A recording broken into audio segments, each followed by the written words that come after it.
Hello guys, welcome my YouTube channel study अड्डा में आपका स्वागत है। तो आज का टॉपिक है हमारा कि एलसीएम और एचसीएफ मतलब लघुत्तम समापवर्तक और महत्तम समापवर्तक कैसे ज्ञात करेंगे और इसकी कितनी विधियां हैं, क्या है, ये सारी चीज़ें हम बारी बारी से देखेंगे। ठीक है, तो सबसे पहले समझते हैं कि एलसीएम क्या है। ठीक है, एलसीएम एलसीएम क्या है। देखो, एल का मतलब क्या होता है? लीस्ट। क्या? लीस्ट। एल का मतलब क्या होता है? लीस्ट। सी से क्या हो जाएगा? कॉमन। कॉमन। एम से क्या होगा? मल्टीप्लाई। क्या? MULT multiple. क्या होगा? Least common multiple. इसका मतलब क्या होता है?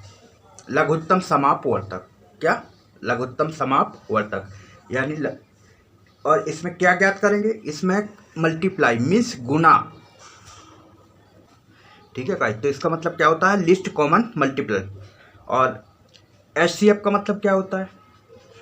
और हिंदी में इसको कहते हैं लघुत्तम। क्या? लघुत्तम। लघुत्तम मीन्स छोटा, लघुत्तम समापवर्तक। ठीक है, HCF का मतलब क्या है? High, highest. Highest common factor. क्या? Highest common factor. ये क्या मतलब होता है? महत्तम समापवर्तक। हाईएस्ट मीन बड़ा, बड़ा मीन्स, तो इसको क्या कहेंगे हिंदी में? महत्तम समापवर्तक। ठीक है, तो आपने समझ लिया है कि एलसीएम और एचसीएफ क्या होता है। एल का मतलब देखो सीधा बात बताऊं, एक अगर आप लिस्ट भूल जाते हो ना तो एक चीज याद रखना, LCM low low common factor, HCF high common factor. ठीक है, तो इस चीज से आपको बिल्कुल क्लियर रहेगा और आपको याद भी रहेगा कि लो, एल से लो और एच से हाई। अब कैसे लो होगा, कैसे हाई होगा, ये मैं आपको सारी डिटेल बताता हूँ। सबसे पहले मैं आपको बताता हूँ कि देखो, एलसीएम की अगर आप परिभाषा लिखना चाहते हैं तो वो आप लिख सकते हैं कि जैसे वह छोटी से छोटी संख्या जिसमें किसी दी गई संख्याओं से भाग देने पर पूर्णतः विभाजित हो जाए। तो ये क्या है? एलसीएम। एलसीएम में हम क्या करते हैं? देखो, एलसीएम में हम वो करते हैं जैसे कोई चीज़ दी गई है 5, 10 और 20। ठीक है, तो वो कहेगा कि इसमें ऐसी संख्या ज्ञात करो छोटी से छोटी कि जो इन दी गई संख्याओं से विभाजित हो जाए। क्या? इन दी गई संख्याओं से विभाजित हो जाए। तो यही चीज़ मैं आपको बता रहा हूँ डेफिनेशन के तौर पे कि वह छोटी से छोटी संख्या जिसमें किसी दी गई संख्याओं से भाग देने पर पूर्णतः विभाजित हो जाए। ठीक है, जैसे जैसे एक एग्जांपल और ले लो, जैसे है 4, 6, 9। ठीक है, 4, 6, 9। अब जब हम इसका एलसीएम निकालेंगे तो कितना आएगा? 36 आएगा। अब देखो, 4 का जब भाग हम 36 में देंगे तो ये पूरा पूरा डिवाइड हो जाएगा, 4 9 36। 6 का जब देंगे हम इसका भाग इसमें तो जी 6 से डिवाइड हो जाएगा। जब हम 9 का इसमें 36 में देंगे तो ये 4 बार में कट जाएगा। ठीक है, तो पूरा पूरा डिवाइड हो रहा है। तो 4, 6, 9 का अब 36 से ऐसे पहली कोई संख्या ऐसी नहीं है जो इन तीनों से विभाजित हो जाए।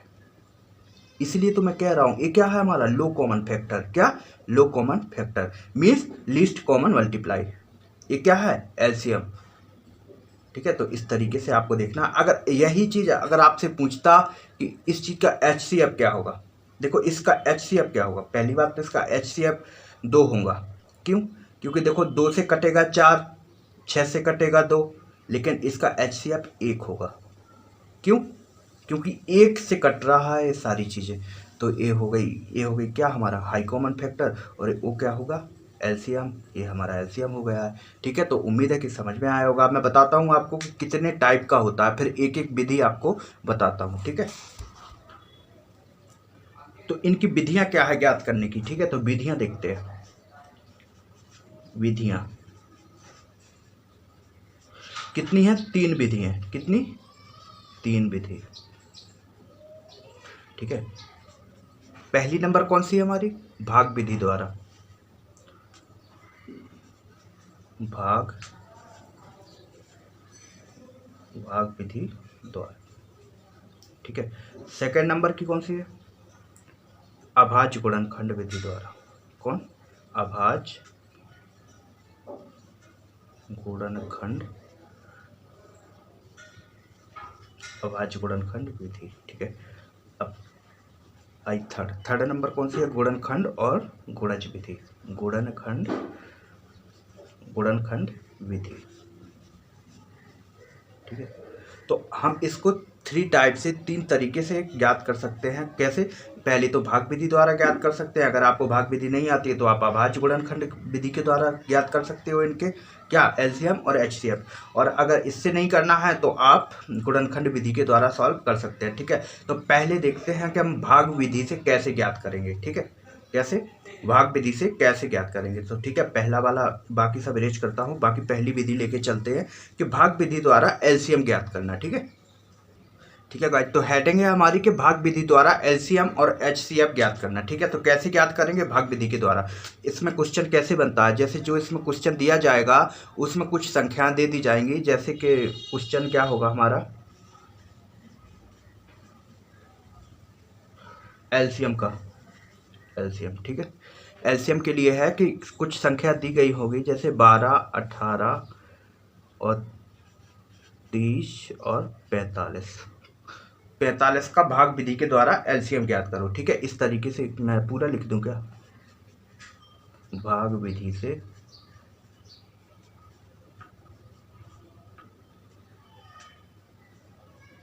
एलसीएम ज्ञात करो। ठीक है, एलसीएम ज्ञात करो। अब जब ऐसे दिया जाएगा तब इसको सॉल्व कैसे करेंगे। ठीक है, तो इसका सॉल्व देखो आप, भाग विधि से कैसे सॉल्व करेंगे।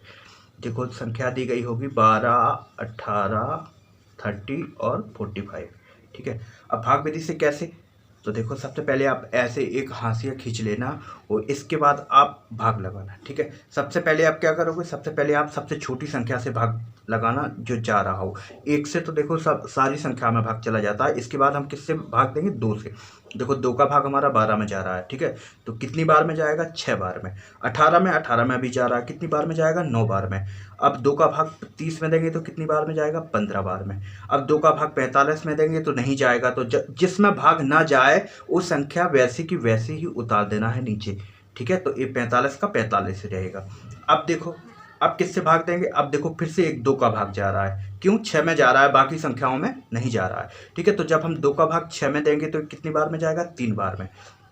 9 में हमारा भाग नहीं जाएगा। 15 में भी नहीं जाएगा। और 45 में भी नहीं जाएगा। अब देखो, अब जब 2 का भाग नहीं जा रहा है तब कौन सी संख्या का भाग देंगे, देखो इससे बड़ी संख्या का। अब इस 2 से बड़ी क्या है, 3 है। देखो 3 का भाग जा रहा है, 3 में भाग दिया तो 1 बार में गया। 3 का भाग 9 में गया तो 3 बार में कट गया। 3 का भाग जब 15 में दिया तो 5 बार में कट गया 15। 3 का भाग जब 45 में दिया तो 15 तिहाई 45 होता है, 15 बार में कट गया। ठीक है, ये क्या है, ये हमारा भाग विधि से एलसीएम ज्ञात करने की विधि है एक। ठीक है, अब किससे भाग देंगे, फिर से 3 से भाग देंगे। जब 3 से भाग देंगे तो देखो 1 का 1 आ गया, 3 से 3 कट गया, 5 कट नहीं रहा, 3 5 15, यानी 15 हमारा 5 बार में कट गया, किससे, 3 से। अब किसका भाग देंगे, अब देंगे 5 का। देखो 1 1 1 1, 5 एकम 5, 5 एकम 5। जब तक नीचे देखो 1 1 ना आ जाए, यहाँ सारी संख्याएं 1 1 ना आ जाए तब तक हमें भाग देते चला जाना है। क्या, तब तक हम भाग देते चले जाएंगे। अब देखो एलसीएम, अब क्या ज्ञात करेंगे, एलसीएम ज्ञात करना है ना हमको, तो यहाँ लिखेंगे एलसीएम। अब जो ये भाग देने जिससे हमने एक कट किया है, इस सारी संख्याओं का गुणा कर देंगे। ठीक है, गुणा देखो 2 × 2 × 3 × 3 × 5। ठीक है, अब इन सब का गुणा करके जो भी चीज आएगी, उस जो भी संख्या आएगी वो संख्या 12, 18, 30 और 45 से पूर्णतः विभाजित होगी। देखो चलो गुणा करो, क्या आता है इसका, 2 दूनी 4, 4 तिया 12, 12 × 3 = 36 और 36 बच्चे 5 6 का 30 के यहाँ से लगी 3 और 5 तिया 15 और 3 18, कितना 180 आया, कितना 180 आ रहा है। ठीक है, तो इसका एलसीएम कितना आया, 180। अब अगर आपको अपनी उत्तर की जांच करना है तब आप क्या करोगे, देखो आप 12 का भाग दो 180 में, कितनी बार में जाएगा, देखो 12 एकम 12 और 12 6 18, 12 पंच 17, यानी 15 बार में 12 का जब भाग देंगे तो 15 बार में 180 पूरा कट जाएगा। ठीक है, जब 18 का भाग 180 में देंगे तो देखो 10 बार में कट जाएगा। जब 30 का भाग इसमें देंगे तो देखो 0 से 0 कट जाएगा, 6 में यानी 6 आएगा, 6 बार में। 30 का गुणा 6, मतलब 30 का भाग जब हम 180 में करेंगे तो 6 बार में कट जाएगा पूरा। और 45 का जब देंगे इसमें तो ये पूरा कट जाएगा। ठीक है, तो 4 बार में पूरा कट जाएगा। तो ये चीज़ें आप थोड़ा समझने की कोशिश कीजिएगा। ये हमारा क्या है, भाग विधि से एलसीएम ज्ञात करना। क्या, भाग विधि से एलसीएम ज्ञात करना। अब मैं बताता हूँ आपको कि एचसीएफ कैसे ज्ञात करेंगे। ठीक है, HCF, एक ये तो क्या होगा, ये एलसीएम हो गया। अगर हम इसी संख्या का HCF ज्ञात करना चाहें और अगर इसका नहीं चाहें तो अगर अदर संख्या का भी निकाल सकते हैं, तो जैसे आप कहो। मैं क्योंकि तरीका तो वही रहेगा, आपको तरीका आना चाहिए निकालने का, ठीक है। तो ये सारी चीज़ें हैं। अब अगर और इसको डिटेल में समझना हो तो मैं एक दो क्वेश्चन और ले लेता हूँ, वरना एक HCF। तो गाइज ये हमारा क्वेश्चन है, वही क्वेश्चन है 12, 18, 30, 45 का जब हम भाग विधि से HCF ज्ञात करेंगे तो देखो HCF कैसे ज्ञात करेंगे। हमको देखना है कि इसमें सबसे छोटी संख्या क्या है। देखो सबसे छोटी संख्या है हमारी 12, ठीक है। तो 12 का भाग हम जैसे ही 12 से जो भी बड़ी संख्या होगी, अगर यहाँ 14 होता, 16 होता, ठीक है, तो 12 से बड़ी क्या है, यहाँ 18 है। तो पहले हम 12 और 18 का क्या मासा ज्ञात करेंगे, means HCF high common factor, ठीक है। और भाग विधि से कैसे ज्ञात करेंगे, देखो 12 का भाग हम 18 में देंगे, ठीक है। जब हम 12 का भाग 18 में देंगे तो कितनी बार में जाएगा, देखो एक बार में जाएगा।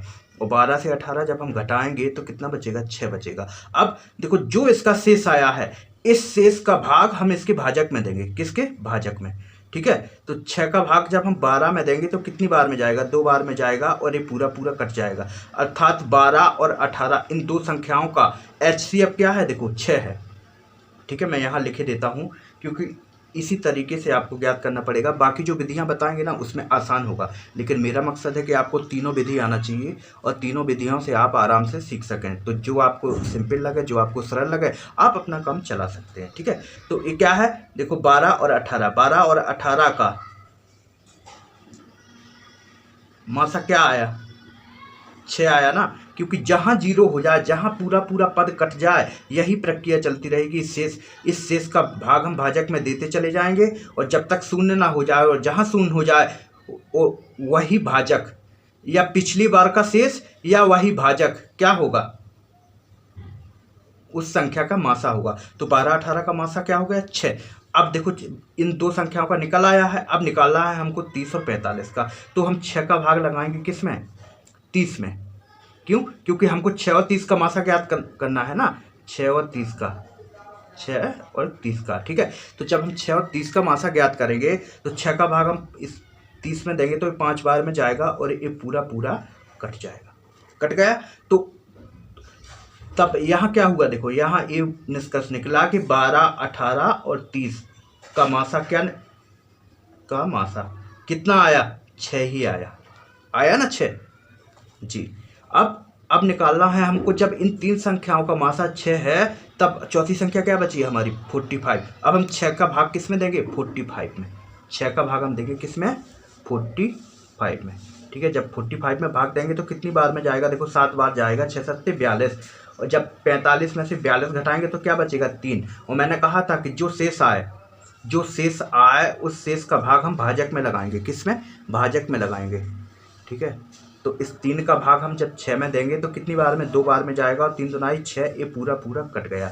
जहां पूरा पूरा कट जाए वही संख्या का क्या होता है, मासा। अतः 12, 18, 30 और 45 का मासा क्या आया, 3। अब देखो मासा जो भी इन संख्याओं का मासा आएगा वो सबसे बड़ी संख्या ऐसी होगी जो सभी में भाग चला जाएगा। देखो 3 चौको 12, 3 छंग 18, 3 दहम 30 और 15 तिया 45, यानी 3 से सारी संख्याएं कट हो रही हैं, ठीक है। तो ये वही चीज़ है। अगर इसी चीज़ का एलसीएम होता तो मैंने देखो एलसीएम आपको निकाल के बताया था कि इसका एलसीएम कितना होता है, 180, 180। तो 180 में इन सभी संख्याओं का भाग पूर्ण रूप से चला जाएगा, ठीक है। और वो 180 क्या होगी, सबसे छोटी संख्या होगी। 180 से नीचे ऐसी कोई संख्या नहीं है जो 12, 18, 30, 45 से पूर्णतः विभाजित हो, ठीक है। अब बात आई मासा की, तो मासा में ऐसी 3 से कोई बड़ी ऐसी संख्या नहीं है। इसको क्यों कहते हैं हाई कॉमन फैक्टर, इसलिए कहते हैं कि 3 से ऐसी कोई बड़ी संख्या नहीं है जो इन सारी संख्याएं विभाजित हो जाएं, किससे, 3 से ऊपर वाली संख्याओं से। सिर्फ 3 से होंगी, 3 से होगी और 1 से होगी, ठीक है। तो इसका मासा क्या है, 3। तो उम्मीद है कि आपको समझ में आया होगा। चलो अगर नहीं आया तो मैं इसको ना एक दूसरी विधि बताता हूँ, ठीक है। उस तरीके से आप इसको समझ लीजिए कि जो सिंपल लगे आपको वो सही है। तो भाई सेकंड रूप है हमारा कि अभाज्य गुणनखंड विधि द्वारा एलसीएम और एचसीएफ ज्ञात करना। ठीक है, अब पहली वाली विधि क्या थी हमारी, भाग विधि, और सेकंड विधि है हमारी अभाज्य गुणनखंड विधि। ठीक है, तो अभाज्य गुणनखंड विधि में जैसे कोई क्वेश्चन हमारा दिया गया है कि क्वेश्चन आएगा 12, 18, ये तो आपकी एलसीएम और एचसीएफ ज्ञात करने की विधियां हैं, आपको जो सरल लगे जो अच्छी लगे वो आप उपयोग कर सकते हैं। ठीक है, तो ये किसका है 12, 18, 30 और 45। ठीक है, 12, 18, 30, 45 का अभाज्य गुणनखंड विधि से एलसीएम ज्ञात करो। ठीक है, एलसीएम ज्ञात करो। अब अभाज्य गुणनखंड विधि से एलसीएम कैसे ज्ञात करेंगे, देखो यहाँ हम 12 लिखेंगे, यहाँ 18 लिखेंगे, यहाँ 30 लिखेंगे और यहाँ 45 लिखेंगे। ठीक है, अब सबसे पहले हमें क्या करना है, इनके गुणनखंड निकालना है। देखो 12 के गुणनखंड कैसे निकालेंगे, देखो ऐसे निकालेंगे जैसे जैसे हमने भाग विधि से निकाले थे ना, पहले 2 का भाग दिया तो कितनी बार में, 6 बार में कटेगा, फिर 2 का भाग दिया तो कितनी बार में, 3 बार में कटेगा, फिर 3 से भाग दिया तो ये पूरा पूरा कट गया। ठीक है, ये क्या है, ये हमारा भाग विधि के द्वारा था। ठीक है, अब ये क्या है, ये हम गुणनखंड ज्ञात कर रहे हैं। तो जो अभाज्य गुणनखंड हमारे क्या आए हैं, देखो 2, 2, 3, क्या आया 2 × 2 × 3, यानी 2 दूना 4 और 3 12। तो आप इस तरीके से ज्ञात कर सकते हैं। अब अगर सीधा सीधा ट्रिक बताऊं कि डायरेक्ट आपको निकालना है ये सारी चीज़ें, तो आपको स्किप ही करनी पड़ेंगी, क्योंकि अब ये तो बहुत छोटी क्लास की चीज़ें हैं। ठीक है, अब जब हम 18 का निकालेंगे तो क्या होता है, देखो सीधा सीधा देख लिया करो कि 18 किस पहाड़ी से कट रहा है। अरे 9 दूना 18, यानी 2 और 9 से कट रहा है। ठीक है, तो मैं निकालने की ट्रिक बता रहा हूँ आपको, 2 और 9 से कट रहा है 18, तो 2 9 दूना 18 होता है, तो 2 तो देखो 2 का कोई अभाज्य गुणनखंड होगा नहीं। अब 3 का अभाज्य गुणनखंड होगा, 3 × 3, तो क्या आएगा 2 तिया 6, 6 तिया 18, तो क्या आ गया 2, 3, 3। इसका अभाज्य गुणनखंड क्या आया 2, 3, 3, यानी 2 या 6, 3, 18। ठीक है, अब 30 का कैसे निकालेंगे, देखो 30 का ऐसे निकालेंगे, 30 कैसे होता है 6 पंचे 30, यानी 6 का गुना 5 में, तो 5 का तो कोई गुणनखंड होता नहीं है, सिर्फ 5 एकम 5 ही होता है। ठीक है, 5 में किसी का भाग नहीं जाएगा, बल्कि जो 6 है ना, 6 का अभाज्य गुणनखंड हो सकते हैं। देखो 2 के पहाड़ से कट रहा है, 2 तिहाई 6, तो क्या हो जाएगा इसका 2, 3, 5, यानी 2 तिया 6 और 6 पंचे 30, तो इसका क्या निकल आया 2 × 3 × 5। ठीक है, अब बचा हमारा क्या 45। अब देखो 45 किस पहाड़ी में आता है, अरे 5 नाम 45 और 9 पना 45, यानी 5 × 9। ठीक है, तो 5 ही रहेगा। 9 किस पहाड़ी से कट रहा है, देखो 3 से कट रहा है, यानी 3 × 3, तो 3 त्रिका 9, 9 पना 45, या 3 × 15, 15 तिया 45, बात एक ही है, चाहे जैसे लिख लो आप। तो 3 × 3 × 5। ठीक है, तो ये हमारे क्या निकल आए अभाज्य गुणनखंड। जब अभाज्य गुणनखंड निकल आएंगे तब क्या करेंगे, तब देखो इसको एक ऐसे बनाएंगे, देखेंगे कि सबसे ज़्यादा 2 की घात कहाँ, यहाँ है 2 की पावर 2 × 3। ये आपको बिल्कुल शॉर्टकट बता रहा हूँ ताकि मिस्टेक ना हो यहाँ पे। ठीक है, तो 2 की पावर 3, और इसमें क्या लिखेंगे, इसमें लिखेंगे हम यहाँ एक 2 की पावर 3 लिख लिया, और बाकी का देखो 3, यहाँ क्या आ रहा है 2 × 3 की पावर 2 आ रहा कि नहीं आ रहा, और यहाँ आ रहा हमारा 2 × 3 × 5, यानी इसकी पावर 1 1 है सबका, और यहाँ क्या आएगा देखो 3² × 5। अब यहाँ पे एक चीज़ आपको नोटिस करना है कि जो सबसे उच्च घात है, ठीक है गाइस, तो इसका एलसीएम क्या होगा, इसका एलसीएम देखो, एलसीएम जब हम इसका निकालेंगे तो एलसीएम में क्या करेंगे, एक चीज़ नोटिस करना, देखो इस पूरे जोड़े में सबसे ज़्यादा 2 की घात कहाँ है, 2 की घात कितना है 2, तो यहाँ पे लिख लेंगे 2 की घात 2, यहाँ सबसे बड़ी घात लिखना है। ठीक है, और 3 की घात इस पूरे गुणनखंड में 3 का सबसे बड़ी घात क्या है 3 की पावर 2 × 3 की पावर 2।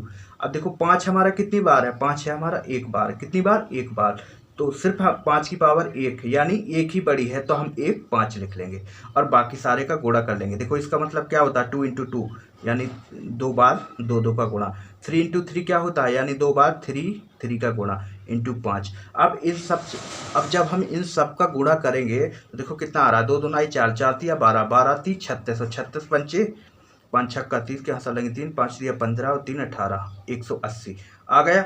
देखो पिछली बार भी 180 आया था, ये क्या आ गया हमारा एलसीएम, और भैया इसमें HCF ज्ञात करना तो बिल्कुल आसान तरीका है। क्यों, मैं बताता हूँ। इसमें ऐसी कौन सी संख्या है जो बिल्कुल कॉमन आ रही हो। देखो 2 इसमें है, 2 इसमें है, 2 इसमें है। चलो मैं अलग से बताता हूँ, ठीक है। ये आप उतार लीजिए, ये हमारा LCM हो गया। और जब हम HCF ज्ञात करेंगे तब मैं बताता हूँ। तो आप भाग विधि के अभाज्य गुणनखंड विधि के अनुसार आप इस तरीके से LCM ज्ञात कर सकते हैं अभाज्य गुणनखंड विधि से। लेकिन LCM ज्ञात करने की सबसे अच्छी ट्रिक कौन सी है, भाग विधि। गाइस तो जब हम इसी संख्या का HCF कैसे निकालेंगे, हाई कॉमन फैक्टर कैसे निकालेंगे। देखो सबसे पहले 12 का गुणनखंड करेंगे। तो गुणनखंड कैसे निकालना है मैंने जब LCM निकाला था तब आपको बताया था, जस्ट अभी 1 मिनट पहले ही बताया था, ठीक है। अब 12 का कैसे निकालेंगे, देखो बिल्कुल बताने की जरूरत नहीं है। 2 × 2 यानी 2 दूना 4, 4 तिया 12, ठीक है। तो 2 × 2 ये निकल आया। 18 का क्या आएगा, 3 छंग 18 यानी 2 तिया 6 और 6 तिया 18, ठीक है। ये 18 का आ गया। 30 का कैसे आएगा, देखो 5 छक्का 30 यानी 2 तिया 6 और 6 पंचे 30, ठीक है। अब 45 का कैसा निकालेंगे, देखो 15 × 3 = 45 यानी 3 तो पहले ही लिखना है, 3 × 3 = 9 और 9 × 5 = 45। ये हमारे क्या आ गए, ये हमारे गुणनखंड निकल आए। अब इसमें एक चीज नोटिस करना, ऐसी कौन सी संख्या है जो सब में कॉमन हो, जो सब में कॉमन हो। देखो आप, अरे देखो 3 इसमें है, 3 इसमें है, 3 इसमें है और 3 इसमें भी है, ठीक है। तो जब सभी में कॉमन है तो यही चीज हमारा क्या हो जाएगा, HCF, ठीक है। जिसमें जो संख्या कॉमन होगी वही हमारी संख्या क्या हो जाएगी, HCF। देखो 2 इसमें है, 2 इसमें है, 2 इसमें है, लेकिन इसमें नहीं है। अगर 2 इसमें भी होता और 3 भी कॉमन होता, तब अगर जैसे कोई संख्या दी होती उसमें 2 चीज कॉमन होती, यानी 2 भी कॉमन होता और 3 भी कॉमन होता, तब वहां पे 2 × 3 आता। क्या, 2 × 3, मतलब जो जो संख्याएं कॉमन होंगी और उन्हीं का गुणा आएगा, 2 × 3 आता। वो तो ऐसा है कि इस संख्या में सारी में सिर्फ एक ही चीज कॉमन मिल रही है, वो क्या, 3। तो उम्मीद है कि आपको समझ में आया होगा। तो इसका हाई कॉमन फैक्टर क्या हो जाएगा, 3, ठीक है। अब मैं तीसरी जो विधि है वो मैं आपको बता रहा हूँ। तो गाइस 3rd नंबर हमारी विधि है कि गुणनखंड और गुणज विधि से LCM ज्ञात करो, ठीक है। इस गुणनखंड और गुणज विधि देखो क्या होता है, जैसे कोई क्वेश्चन दिया गया है कि 12, 18, 30, 45 गुणज विधि से LCM ज्ञात करो, ठीक है। जब हम इसको गुणज विधि से LCM ज्ञात करेंगे तो देखो सबसे पहले हम यहाँ 12 लिख लेंगे, यहाँ 18 लिख लेंगे, यहाँ 30 लिख लेंगे और यहाँ 45 लिख लेंगे, ठीक है। अब जब हम इसके गुणज, इसका देखो 12 का गुणज क्या होगा, बताओ मुझे, 12 का गुणज क्या होगा। देखो 12 एकम तो 12 ही होता है। अगर हम 12 का गुणज निकालेंगे तो 12 एकम 12, 12 दूनाई 24 और 12 × 3 = 36 और 12 चौको 48, ठीक है। ऐसे करके जब हम इसका गुणा निकालते जाएंगे, ये आगे हमारा 60 होगा और ये आगे हमारा 72 होगा, फिर होगा हमारा 84, फिर होगा हमारा 96, फिर होगा हमारा 108, ठीक है, फिर होगा हमारा 132, ठीक है।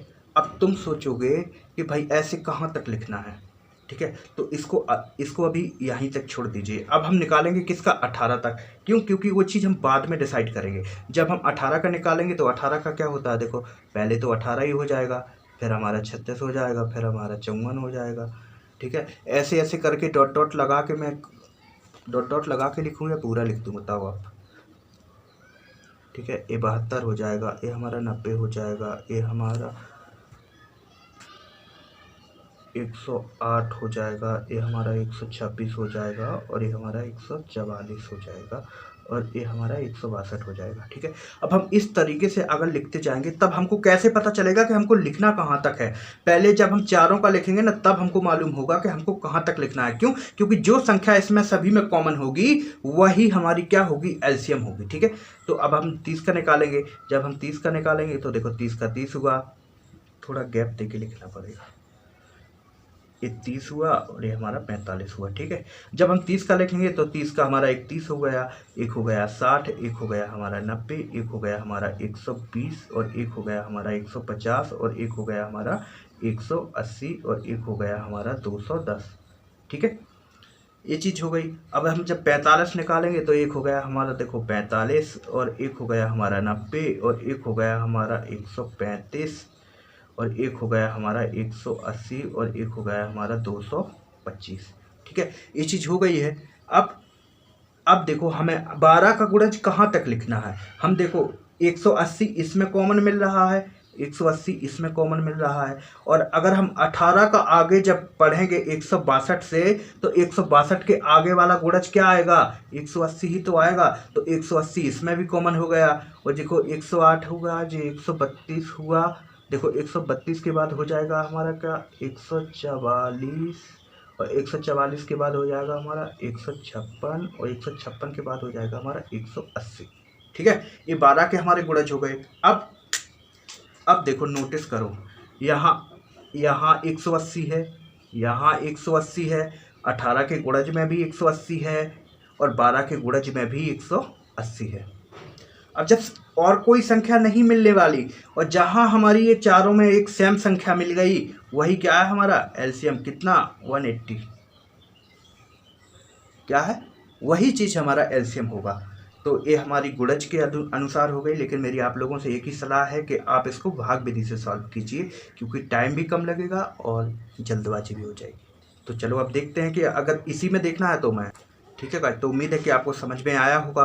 क्यों एलसीएम के लिए हमने इसके गुणज क्यों लिखे, हमने इसलिए लिखे क्योंकि एलसीएम हमारा खुद कहता है कि वह छोटी से छोटी संख्या जो 12, 18, 30 और 45 से पूर्णतः विभक्त हो जाए। ठीक है, अभी इस तरीके के कुछ क्वेश्चन बनेंगे जो मैं आपको कल बताऊंगा। ठीक है, और अब ये एलसीएम हो गया, अब बात आ रही है हमारी एचसीएफ की, तो मैं आपको एचसीएफ बता रहा हूँ। ठीक है गाइस, तो बात है हमारे किसकी, एचसीएफ कैसे ज्ञात करेंगे। देखो 12 है, 12 के गुणनखंड क्या होंगे, 2 दूना 4 तिया 12। देखो मैं पहले भी बता चुका हूँ क्योंकि वही विधि है। 6 तिया 18, 3 दूना 6 और तिया 18। ठीक है, और ये हमारा 30 के क्या होंगे, 6 पंचे 30, यानी 2 तिया 6 और 6 पंचे 30। और 45 का क्या होगा, 45 का होगा 9 पन्ना 45, 3 गुणा 5। ठीक है, और इसमें सब में देखो एक 3 यहाँ है, उसी में 3 यहाँ भी है, और 3 यहाँ भी है, यानी सारी संख्याओं में 3 कॉमन है। तो इसका एचसीएफ क्या होगा, एचसीएफ हमारा 3 हो जाएगा। ठीक है, तो उम्मीद है कि आपको सेशन अच्छा लगा होगा। अगर अच्छा लगा हो तो लाइक कमेंट कर दीजिए और शेयर कर देना, और चैनल को सब्सक्राइब कर लीजिएगा। Thank you so much, have a nice day.